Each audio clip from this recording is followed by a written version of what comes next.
All right, good morning. My name is Tony. I'm actually going to be doing my presentation here via Zoom with Devin and Samantha. Unfortunately, they can't be here to also present, but we're going to talk about Disney's use of BI. So here's what we're going to be covering today, some basic team introductions. Unfortunately, we can't be there in person to present, but I feel it pertinent to actually discuss who we are, where we're from, what our backgrounds are, just briefly. Also briefly going through the organization as a whole. Here we got Mickey and CEO Bob Iger.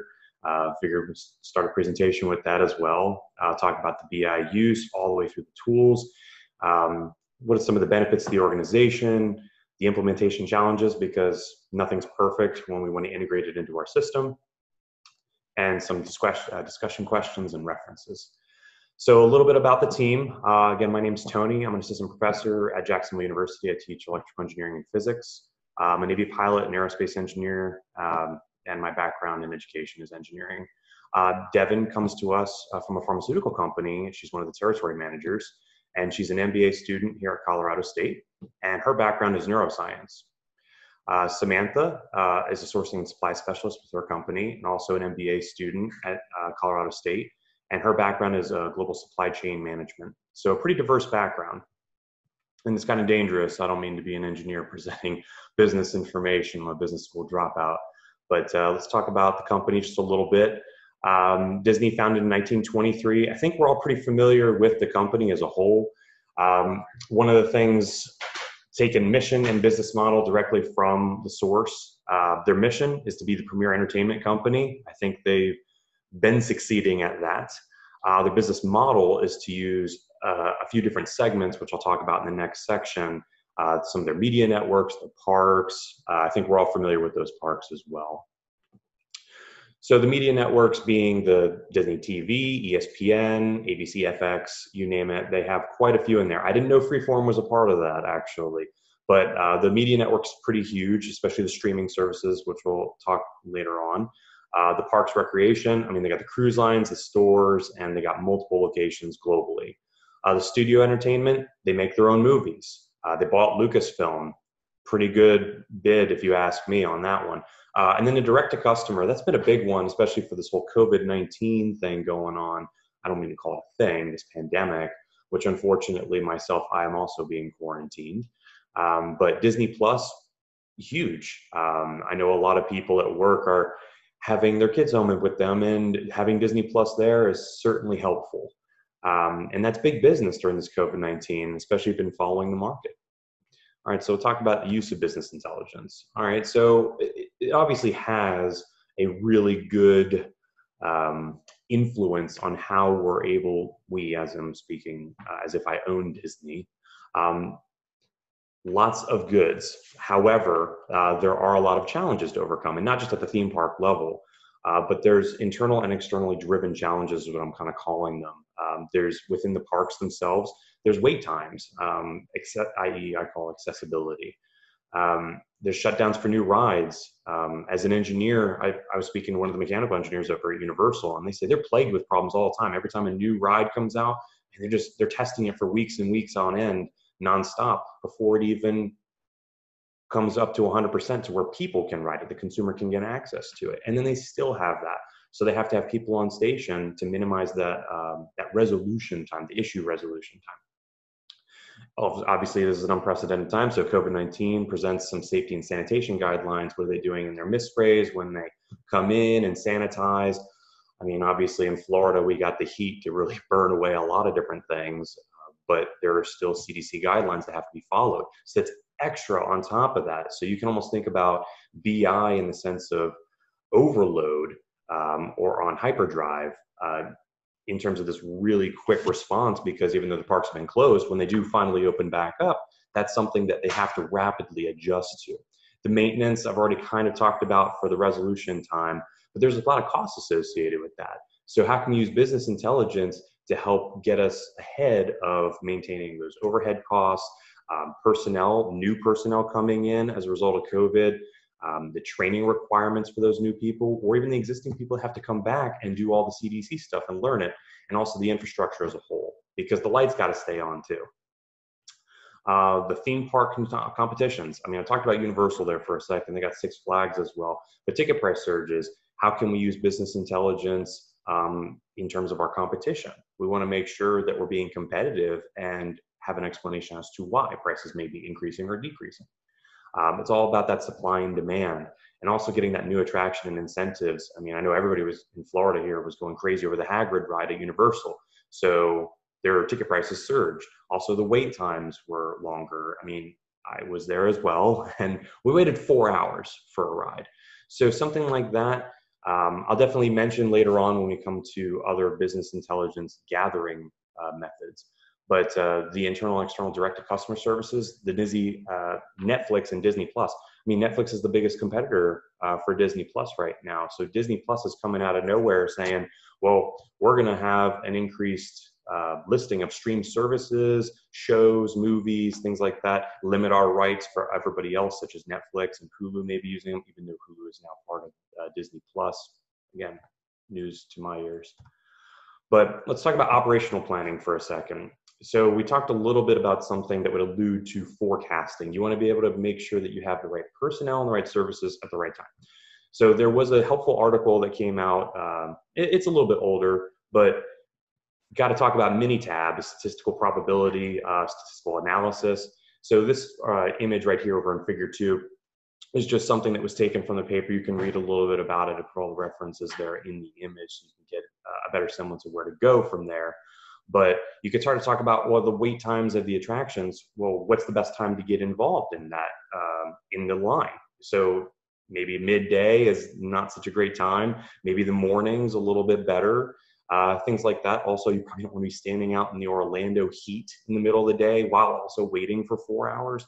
It's not a good time for anybody.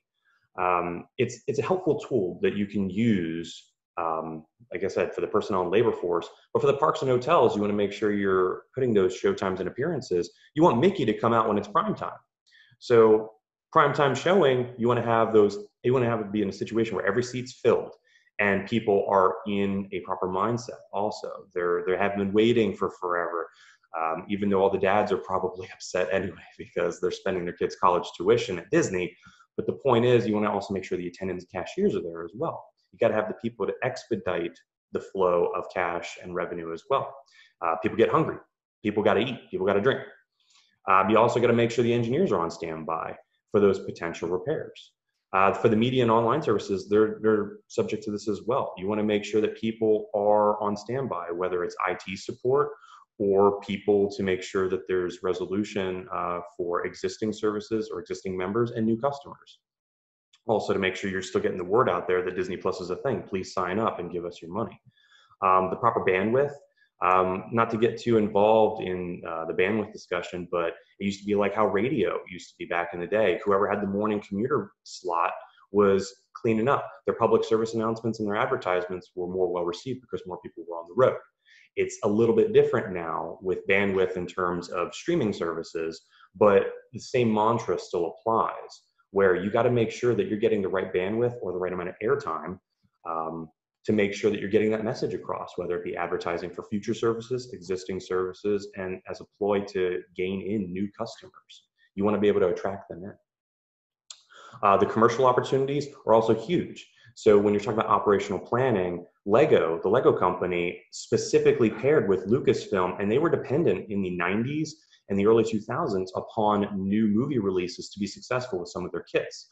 So if you have business partners with other industries, such as the toy industry, they're directly dependent upon movie release schedules, maybe even major sporting event coverages. You want to make sure, going away from the toy business, but still maybe linked in for some businesses and other partners.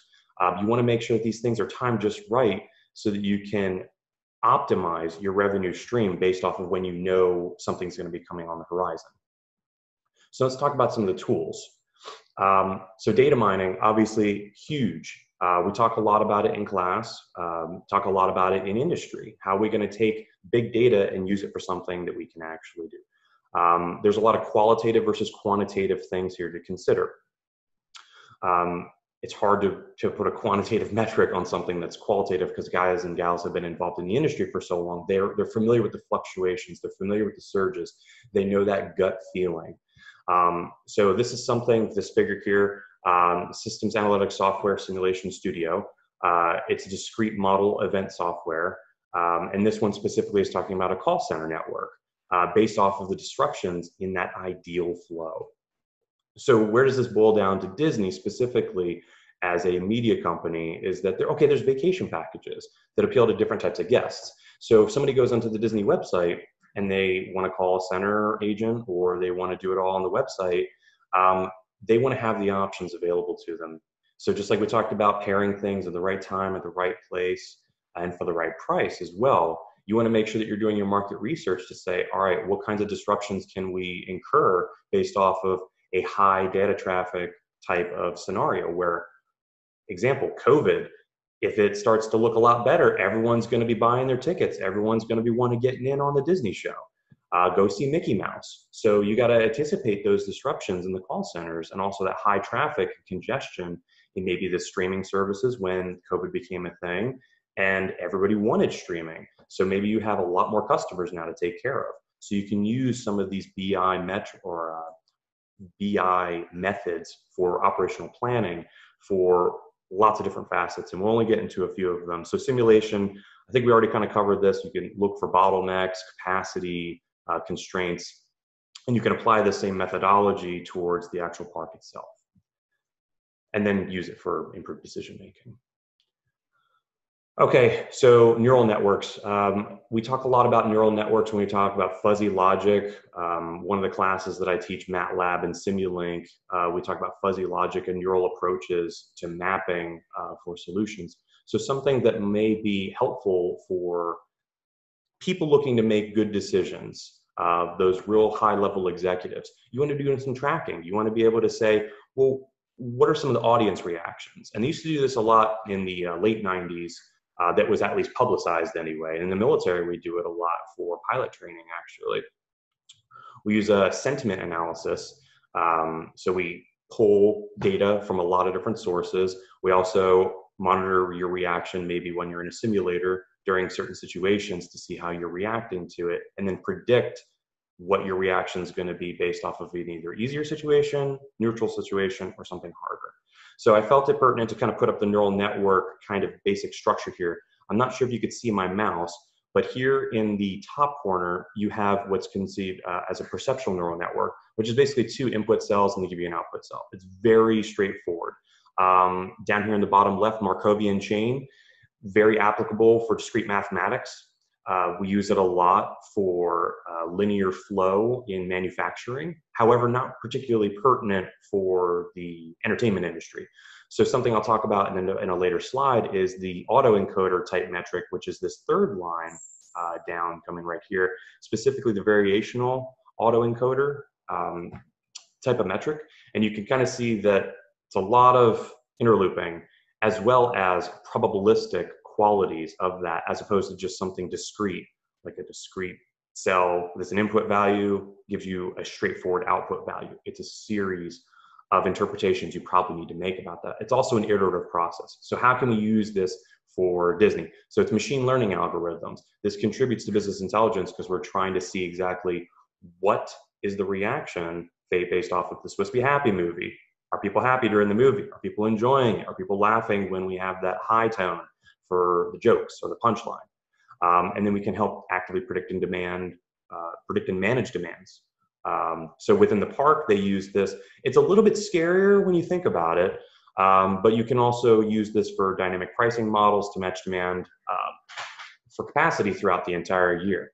So Disney has a portion called a division called the Disney Technology Solutions and Services. And I recommend, if you're interested in Disney, to look into this because they run a whole lot of studies and they offer a whole stream of explanation on how they use these neural networks to perform an analysis. So going a little bit more in depth, again, it's a little bit dangerous. I'm an engineer talking about business things. So I'm going to try not to get too inch wide, mile deep on this. But VA, variational autoencoder technology, I mean, the picture kind of explains it all. It was taken from one of these IEEE publications, journal publications specifically. The Disney Research Institute also does a lot of this research themselves. They bring in a lot of engineers, physicists, mathematicians to do a lot of this for them. And I know this picture is representative of people in a movie theater watching it, and they're using this factorized analysis to determine what the probability of the success of a movie would be in terms of those small focus groups and stuff like that. But they actually do this in the park as well. And what they're looking is to analyze group behavior. So they're talking about they're analyzing certain demographics. Where do we put this restaurant stand? Where do we put Disney? Where do we put certain Disney characters during certain times of the day? Do we want them to entertain people while they're in line for 4 hours? Would that actually help them to enjoy the ride experience more? Would it help them enjoy their streaming services more? Things of that nature. And something like this, again, I mentioned, was influential in determining movie success rates in terms of audience reception. So what are also something is a technology that Disney is using to drive efficiency? Well, the Magic Band wristbands is something we're going to hit on very heavily. Devin and Samantha did a lot of deep diving onto the wristbands. Myself, I actually have two, and I took one apart to see exactly what was inside of it.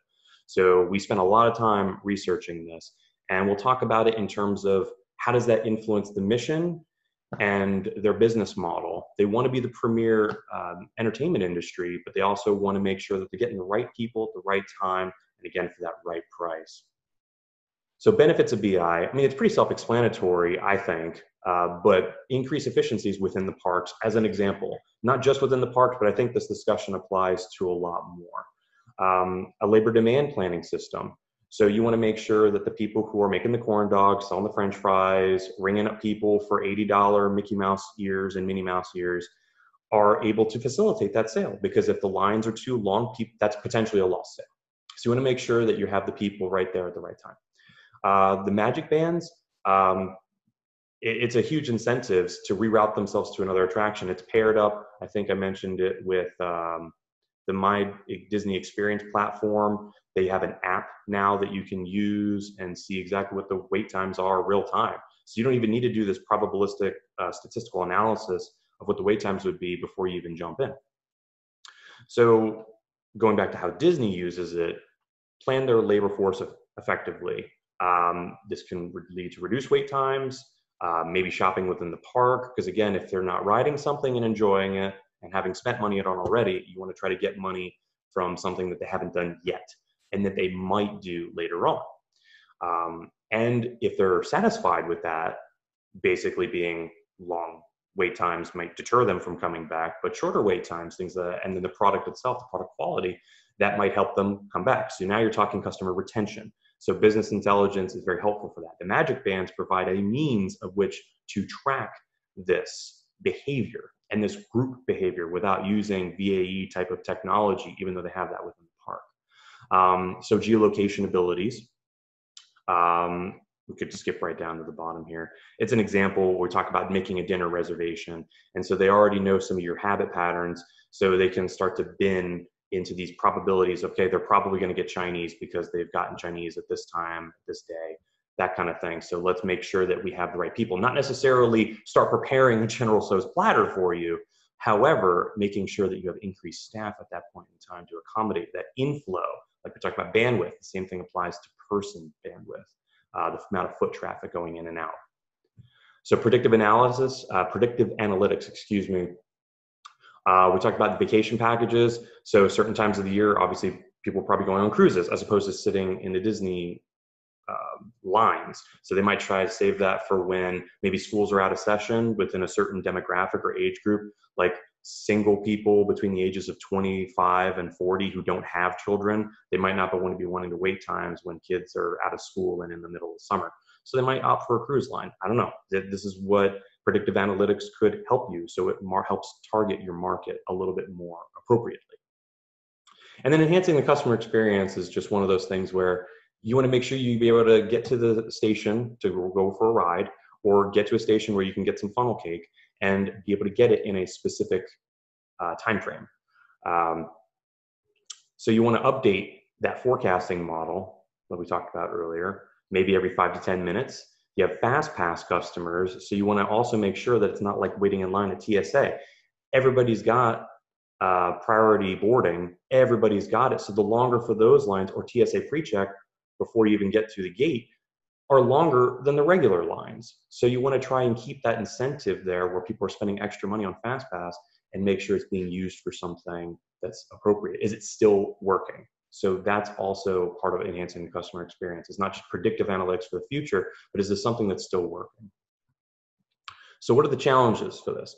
Okay, so ideal modeling and simulation cases. There's a certain level of ideality in every type of quantitative analysis. However, I talked about the qualitative aspect. The qualitative aspect is hard because you have people that are there for long periods of time. They've been there for 20 years plus, and they know how the business goes. They know how the time and fluctuation goes. I mean, these people probably already know the Orlando school system schedule like the back of their hand for when kids get out of school, when spring break is for this county versus that county. They know it, but how do you implement that into a quantitative model? That is difficult to do. During factory maintenance, a lot of people use Markovian chain because it provides certain benefits that allow flow rates to be anticipated, discrete failures, switching failures. It's a lot more difficult when you're working with a business that's completely reliant, especially at the park level, on people, specifically the influx of people making reservations. So the Magic Band. So what are some of the logistical challenges? So training employees, we talked about that. You can't underestimate personnel and manpower. Getting the training done, making sure you have the right labor force, and also the right people at the right time. If everybody's going to be surging through the gate now because it's the morning and they think they're going to get on the rides quicker, you need to have more people there. So you also have to have more people there that can troubleshoot the wristbands at that time. So Disney says, all right, well, we want to integrate this with the FastPass and the apps that they have on their phone. Well, what if people don't want to use their connection or they don't have a connection? So they're offering free Wi-Fi. So that's something that they have to fork out money for to potentially make money later on. And that's based off of something that they had gotten before. Now my face is covering this. I have a face made for radio, as you could say. So let me get out of the way of some of these other things here. But this is just the Magic Band in use. I have a Magic Band actually that I didn't take apart in front of me. They're very plasticky, very flimsy, but when you take them apart, I mean, these things are made to be waterproof. These things are great. They're lightweight. They don't really get in the way. I can't imagine a small child wearing this all day and feeling particularly comfortable, but hey, who cares? So one of the things that we can facilitate in the discussion is the implementation challenge of security of data and privacy concerns associated with that.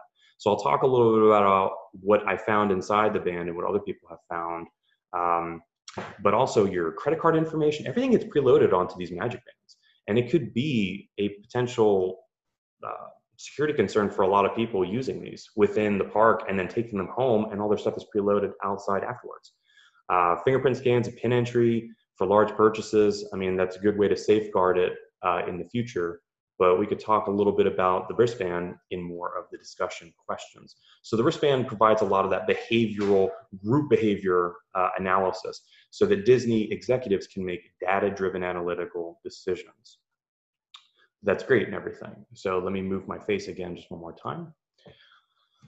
So up here on the right-hand corner is the Magic Band internals itself. I figured it'd be a little bit easier to show you under a 1x view as opposed to the other things that I had generated.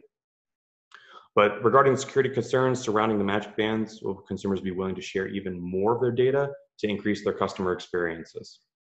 Now, customer experience is kind of a ambiguous term because, for me anyway, because customer experience, if you're doing group analytics, can be very difficult. So we talked a little bit about the autoencoder technology within the park. So you're walking around and let's say there's a group of you and a group of your family of 5. That's great. The autoencoder technology on the closed caption television system, the CCTV system, will actually capture your reaction while on rides, while waiting for rides, during attractions. And this is not just within a closed network where you're in a movie theater watching this type of stuff. They will be monitoring you while you're walking through the park. I don't know if people actually realize that. So some people may feel that, oh, okay, that's a privacy concern, but they can. and they have been doing it for years and years. So one joke that I make is to automatically exclude every male father who's within a certain age group, because they're going to be miserable. They're going to probably have a really angry face on most of the time, because again, they just forked out their kids' future college tuition on 2 weeks at Disney or a week at Disney. I joke, of course, but I also digress. Back to the main topic, which would be that gives decision makers insight into where to put people when, again, right time, right price. So customer experiences, the kids and everybody else might be having a great time. A follow-up may be beneficial where surveys come out. Did you enjoy your fast pass experience? Did you enjoy this?